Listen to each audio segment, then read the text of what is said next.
This is Bass West USA TV. Join us as we redefine the traditional fishing show and travel the nation in search of the hottest techniques, tactics, and big bass locations. Each week, we'll make the pages of our magazine come to life as weekend warriors and top tour pros show you how to catch some donkeys. Because I am Bass West USA. I am Bass West USA. we are Bass West USA TV.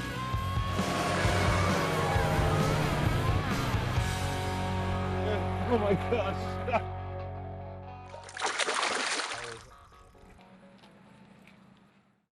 Brought to you by Legend Boats, Dobbins Rods,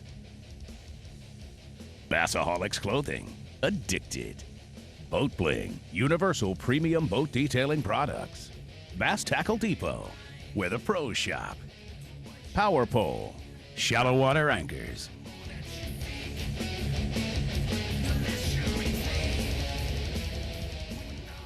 What's up? I'm Jamie Cyphers, and this is Bass West USA TV. The fishing was so good at Lake Isabella in Central California that we decided to make 2 shows out of it and invite our good friend Bill Siemantel up for some more epic topwater action. Tommy Cardoza talks with us about the scope of line in this week's Pro Pointer. And then let's join Adam Paul for this week's Real Perspective. And later on this week's Tech Tip, Clark Ream shows us the advantage of having a generator on board for those long tournament days. Hang on for some of the most amazing big bait topwater explosions you've ever seen.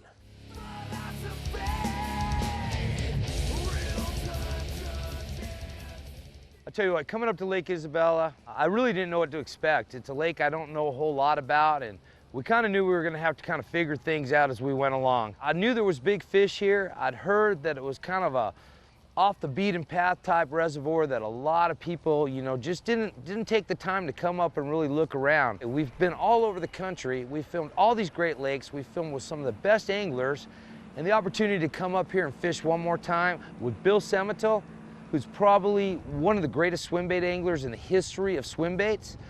I couldn't resist it. It's amazing. I live, you know, 125 miles away from the lake. I haven't been up here. I saw this lake one time 15 years ago, and we're supposed to film down towards Castake today. Weather, traffic, everything's horrible, and Jamie called me up and said, hey, we're going to Isabella. I'm like, perfect. 3 o'clock in the morning, you're getting on the freeway, you're leaving home, and I was excited. I got to bed at midnight. I couldn't sleep. I woke up at 3. It was like being a kid again, like 8 years old. You're dreaming about the big fish, the hooking, you know, trying to figure them out. And then you're coming up the canyon, and you'd be surprised from Southern California, just a little ways from the metropolitan, high bustle world down there, that you can come up to a place like this and it's an untapped scenery. I mean, it's absolutely beautiful. Oh. You know, we get here this morning, and about the 3rd cast, I mean, she had to be an 8-9 pounder, just smacks my lunker punker 2 feet in the air, and I just kind of look at Bill, and he kind of grins, and he throws in his BBZ, and immediately he hooks up. Did you see that? Threw that lunker punker like 4 feet in the air. Think that fish was hot, Bill? Just a little bit. Ooh. Oh, get in there, Bill, get in there, get in there. Get him? There he goes.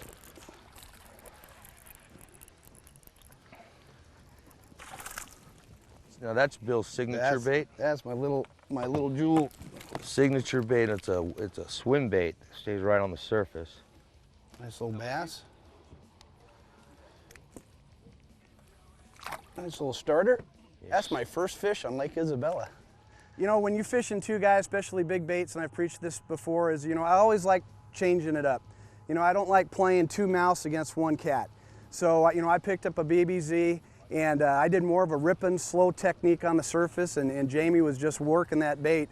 And I think his first or second cast, he had a tank that dropped him to the knees. I mean, I seen my daughter shake like that before, but seeing a grown man, it just shows you the excitement that you get while you're fishing.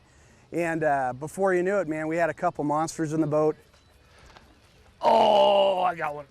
Right on the shadow edge. That's a good fish. Nice fish. Come on, you want the net on that, buddy? Yeah, please, baby. Please, baby. That's a good lunker punker fish. Oh. Nice shot there. Woo! That's a good fish, bud. Oh, yeah. Nice fish. Oh, man. Good to see you, baby. That's the one that missed you in the morning. I think this might be a little bigger than the one that missed me in the morning. That's a tank, Bill. That's a great looking fish. That is an absolute tank. Look at that. Lake Isabella, baby. The black dog lunker punker. That's what you get. It's what you get, man. 4.5, 5 pounds? Solid 3. When you hit that thing, like when that fish jumps, I mean, when you hit a fish that big and with the silhouette of that sun behind us right now. You get him? Oh, yeah, yeah. We got a double here, guys. Back up the drag just a little bit. Nice fish, dude. Oh, come here, baby. Get up here. Oh! Okay. A couple 3s. A couple 3, 3.5s. Goodness. That's a, look at that. How big's your fish, you think? Right there. If yours is 10, mine's 11. Roll. I tell you what, this one, the one you caught and this one right here, these are trophy fish for anybody, man. Yeah, I would say. Look at that. Just came up. And that's the beauty. We're using top water. 2 different techniques. You did a manual walk the dog, and I was just slow rolling it. I'm Jamie Cyphers. And I'm Bill Siemantel. And we are Bass West USA TV, baby.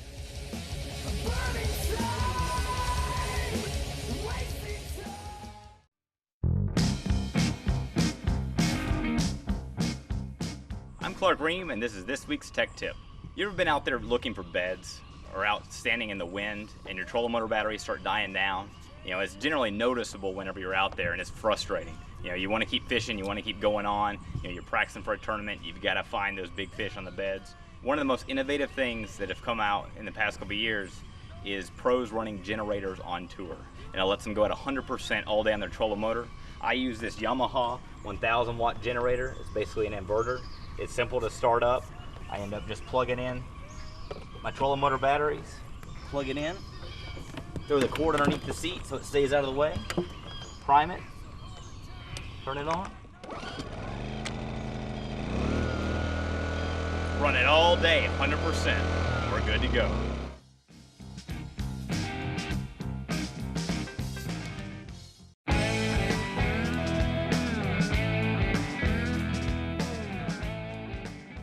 Let's jump across the country and join Adam Paul for this week's Real Perspective. A Real Perspective with me, Captain Adam Paul.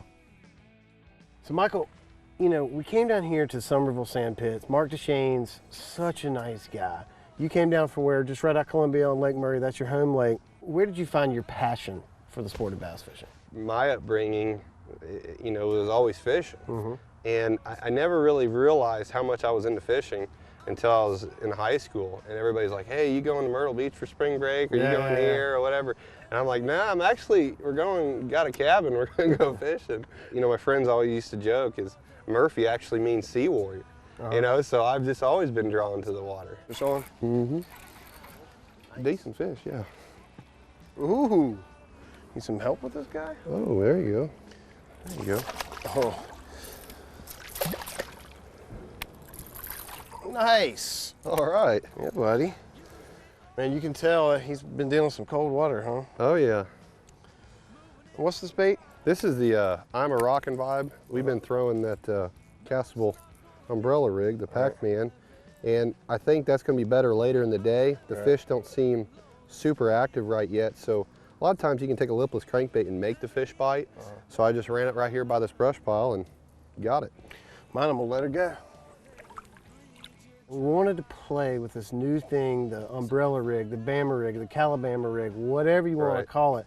You know, tell me what you've learned about it and how it's developed. Well, I got a fisheries degree, so I take more of a technical aspect from it. And my conclusion is my theory, and there's still a little bit to be learned about this thing, probably learn more in the next year or two, is that it's going to be a real shad geared bait.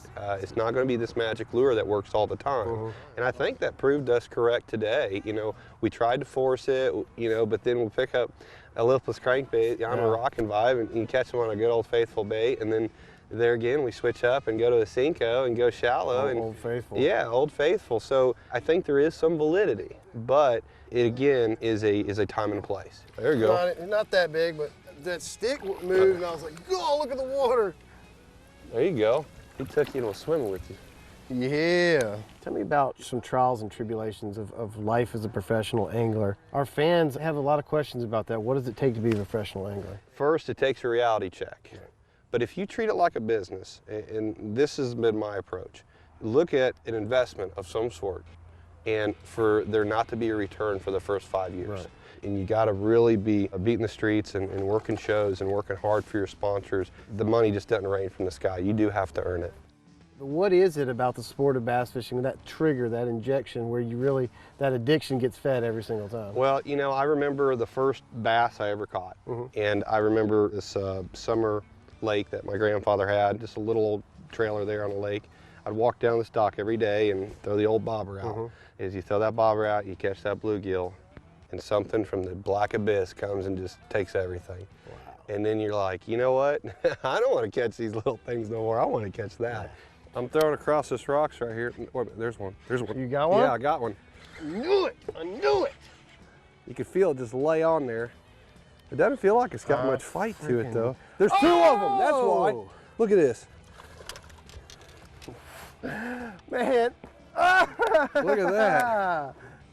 Look at that. We didn't catch many today, but you know, you can get pretty real quick. Well, I know it's January 9th today, but it's 73 degrees, and they thought they were starting to get up in the back of the thing in bed. And man, we couldn't have picked a better day to be on the water together. And I just thank you so much for spending the time with us, and we'll have to do it again sometime, bud. Adam, I appreciate it. Thank you very much. And that was a real perspective with me, Captain Adam Paul. I'm Tommy Cardoza, and this is this week's Pro Pointer. This week I'm talking about scope. When you cast and your bait hits the water, it's going to go straight down. If you just start reeling, it's going to come straight back up and out of the strike zone. You got to give it a few cranks and then stop and let it get back down to the bottom. From the bait to the rod tip, your line will be straight. Then you can start reeling it and it'll remain in the strike zone.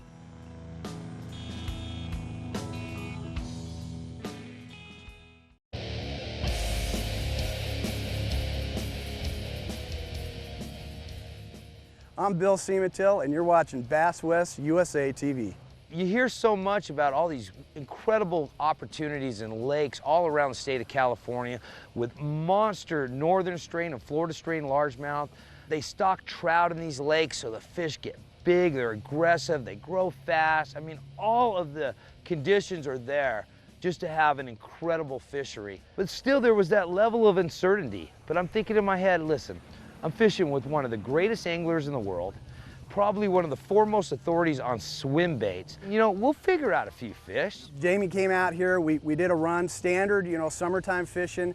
We went up in the, you know, river channel. He picked one up on the punker, and then I was able to convert one on the 6-inch. Between two fish, man, I mean, those are just quality fish that people dream about. I'm netting an absolute tank, and I've got possibly the biggest bass of my lifetime in my hand. We got the two fish in, Bill and I just kind of exchanged this glance and a grin, and I thought, you know, this is gonna be an amazing show. So, I mean, Bill, I mean, obviously you're, you know, the youngest inductee to the Freshwater Hall of Fame in history.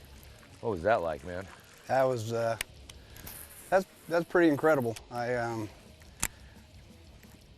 You know, I'm just honored. It's been an incredible ride, and I'm still on it. You know, I was fortunate enough to win a Bassmaster tournament. I've won multiple tournaments, and you know, from club tournaments all the way up to, you know, big invitationals across the states. We learn every time we're on the water, and that's what it's about, and giving back.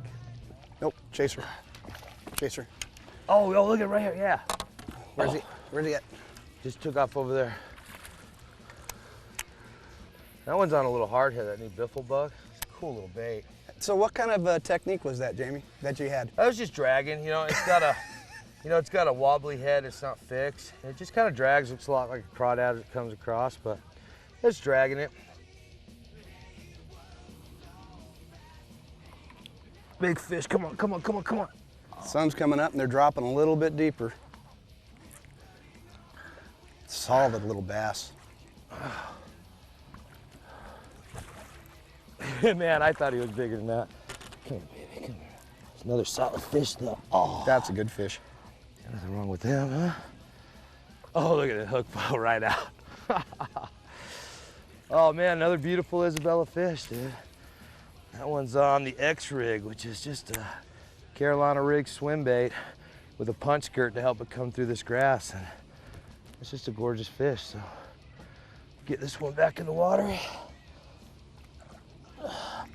Thanks for playing, darling.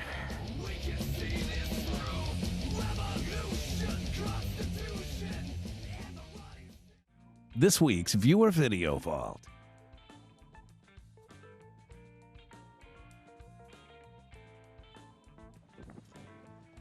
Paul Streggy landing a good one in northern Wisconsin. There he is. Got him. Good pull. This is a smallmouth. Northern Wisconsin in the spawn. It's Bass West USA TV. We got Rich Lindgren landing one on the Mississippi River. There's one. A little better fish this time. Came up and smashed that popper right on that current seam. Ooh. There we go. Nice little chunker. We'll probably catch some bigger ones, but not too bad. Go to BassWest.com and click on the Facebook icon to upload your videos and win a $1,000 Bass Tackle Depot gift card.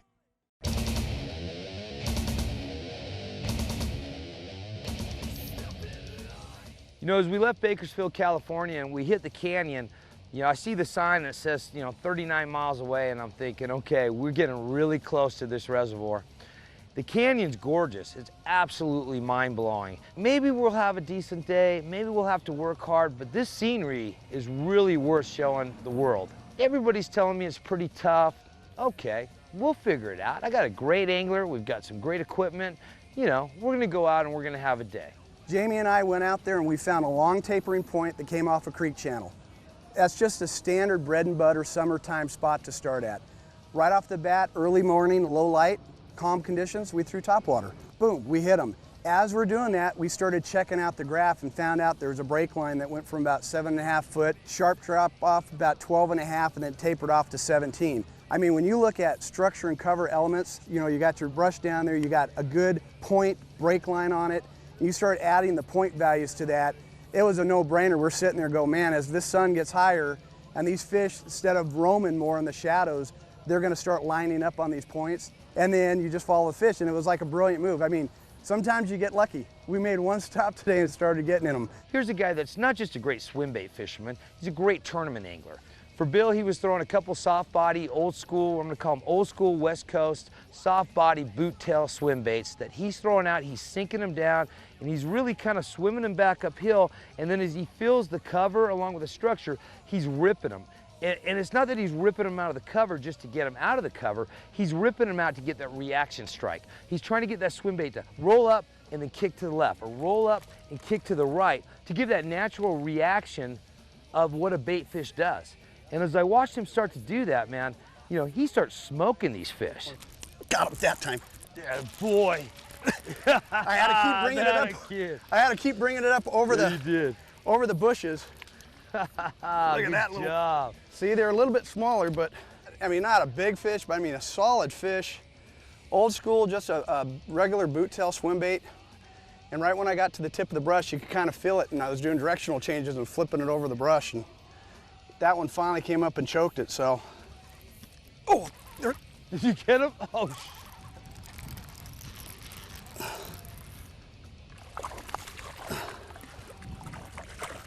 Flipping it. The wind's blowing in, pinched him in that little turn again. And look at that, I mean, that's when they're choking the bait. That's when if you do a directional change right and you pop it just at the right time, man, they'll engulf a bait. She ate it, crushed it. Nice little fish. Attaboy.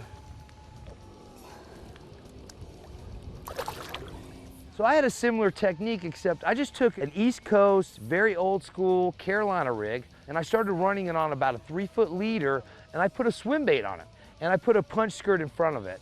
And the idea on the punch skirt is to help it come through some of the summer grass, because we are fishing in the summer here. Bill's saying, you know, rip that thing. So I ripped that thing, and oh my gosh, the rod gets almost ripped out of my hands. One thumped it pretty good. There he is. Got him? Yep.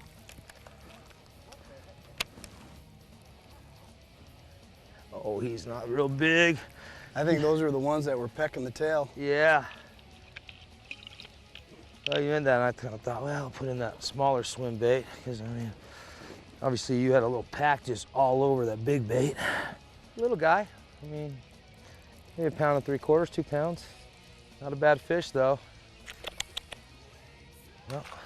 We were very fortunate. We caught some great sized fish today. I mean, if we put it together as a tournament up here, I mean, we're pushing 30 pounds, which is phenomenal. But for me, I'm not into the size thing unless I'm tournament fishing. It's all about the experience. The average fisherman to a tournament angler can come to any lake and throw a swim bait. I don't care if it's in California or Georgia, and have a day like we had today. And we could have caught fish drop shot, and we could have caught fish, I'm sure, in a number of different techniques. But why do we want to try to drop shot fish when we can catch them on topwater, or we can catch them on big swim baits? I mean, we're here looking for a teenager, so I just stuck with the big baits, and you know, honestly, one of the greatest days of bass fishing I've ever had in my life.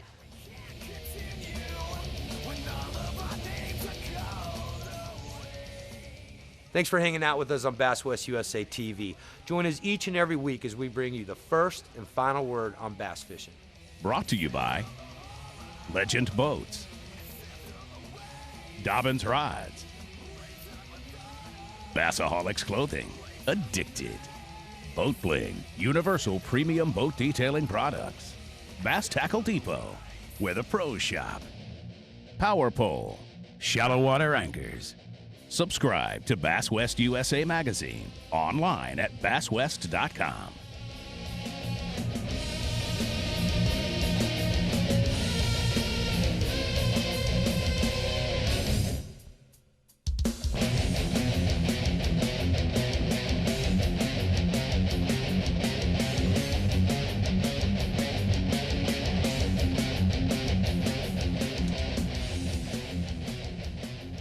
Please go to BassTackleDepot.com or call 1-800-591-7171 to find products used in today's show.